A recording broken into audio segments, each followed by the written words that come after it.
Whew, okay, where to start? D here, coming from my blue void. So this month is going a little slow because I've been reading some chunker books, but I finished Tradwife on Monday, and I have not been able to stop thinking about this. I needed to make a video about it. This book, I swear, is disgusting in a good way. So there have been 2, 3 Tradwife books come out in the last, this year, within a few months of each other. 2 of them titled Tradwife, and one is yesteryear, but they all center around the whole Tradwife thing. And if you don't know what Tradwife is, it's a traditional wife, meaning, they stay home, they do everything, cook, clean, everything for the husband. The husband goes out and earns the money, basically, and they stay home and wait on him hand and foot. Traditional wifely duties. And that's a thing. Typically, they are more conservative families, grown up with religious values or conservative religious values. And it's the woman's duty to serve the husband. I'm just going to leave it there. So anyway, this book follows a woman named Camille, and she is a Tradwife influencer. Now, her background, she grew up with a science background. She went to a prestigious school focused on science and biology, and she was heading toward that path, and then her mother died, and she had to stay home and take care of her dad because her mother was a Tradwife, and her father was apparently incompetent and needed his daughter to fulfill the role of his wife, to take care of her. Well, not like that, but, take care of him, do all the chores and things. So she went straight from her dad's place to her husband's place. She met this man. They got married, and now they're starting a family. Well, this woman's an influencer. She's a micro influencer, or micro. And her entire Instagram feed is just picture perfect Tradwife things, her baking, her cleaning, showing off her beautiful home. Well, they move out to the country, and the husband, I swear, the husband is a grade A piece of shit. He is a tech bro, and he expects her to do everything.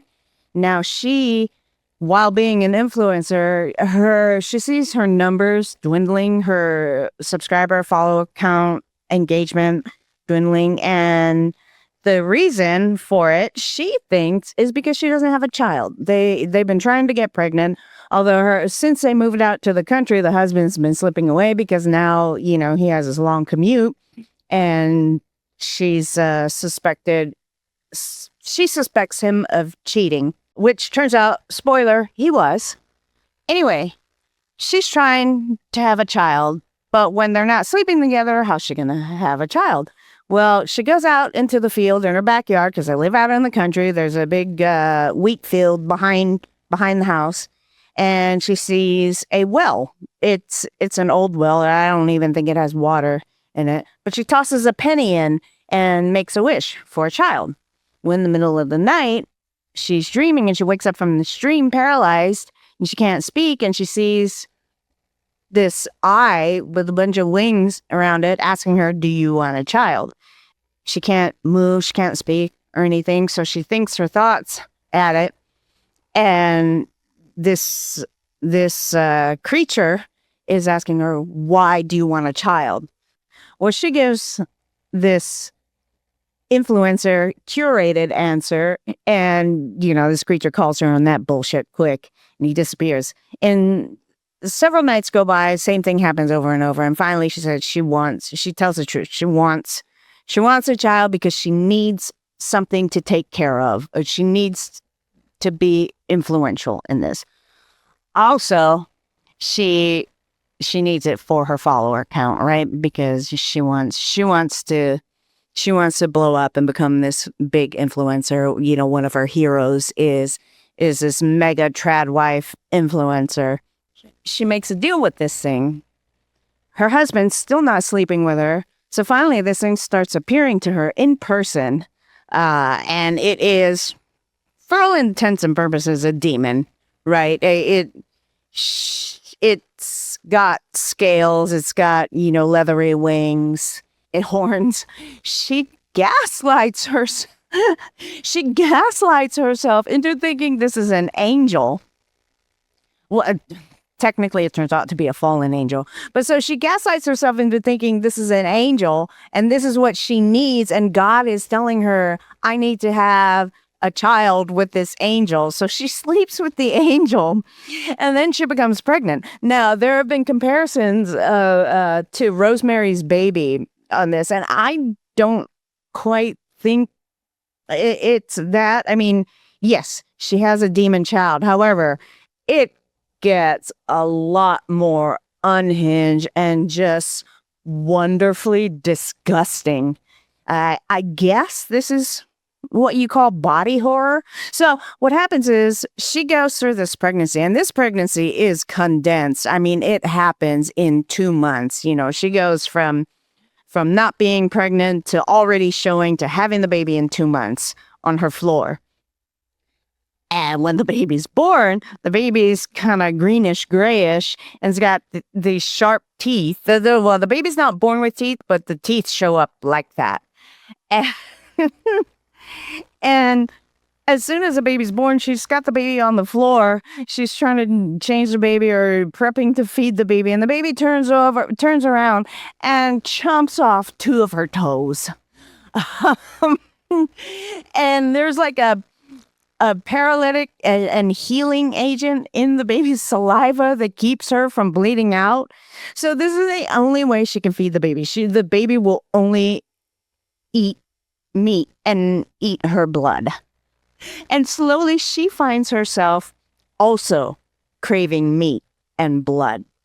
And I cannot tell you how absolutely disgusting this book gets. And I was reading it slack-jawed. I'm not going to go into detail, like complete detail, but I don't want to spoil it. But this book has been on my mind all week. I finished it on Monday and we're coming on Sunday now. And I could not stop thinking about it. The way these characters are written is so good. The husband is a piece of shit. I like grade A piece of shit. And he is, he's cheating on her. She didn't have a child fast enough for him. It didn't save their marriage. So he went elsewhere. She was just trying so desperately to, 1, keep her marriage together, and 2, blow up on Instagram. The way it's written, the way Saratoga Schaefer wrote these characters, it was brilliant. You hate all of them. You hate the father, you hate the husband, you hate her for a minute, and eventually she starts to find herself as her baby starts getting bigger. The kid's name, I don't even know what the name is because they named her, but ended up calling her Sweetheart for the rest of the book. You can see the gears turning in her head as she's going through this and start realizing, yeah, this whole trad wife thing. No, I'm living for my baby now. Meanwhile, the demon, the fallen angel, keeps making appearances throughout this book. And I'm not going to spoil the end, but I will just say that the husband gets his comeuppance. You don't quite hate her so much by the end. And in that, it is kind of predictable what's going to happen, but I was there for the ride the entire way, and I just cannot say enough good things about this book. Now, I didn't give it 5 stars, and that was just because there were some things in the book with how the characters were written that I didn't quite see as plausible. Well, actually, the way society is today, I guess I think it is plausible. But I may change that rating as I sit with it more because it's been a week and this book is still on my mind. I highly recommend checking it out. If you like horror, if you like gross body horror with her snipping off parts of her body to feed her baby that will only eat human meat and blood, it is a wonderful, wonderful book. Saratoga Schaefer has written 4 books now, and this was their 4th book. So I do want to go back and check out the other 3 books because I thoroughly enjoyed the ride on this book. That's all I got. That's it. That's a video. Bye.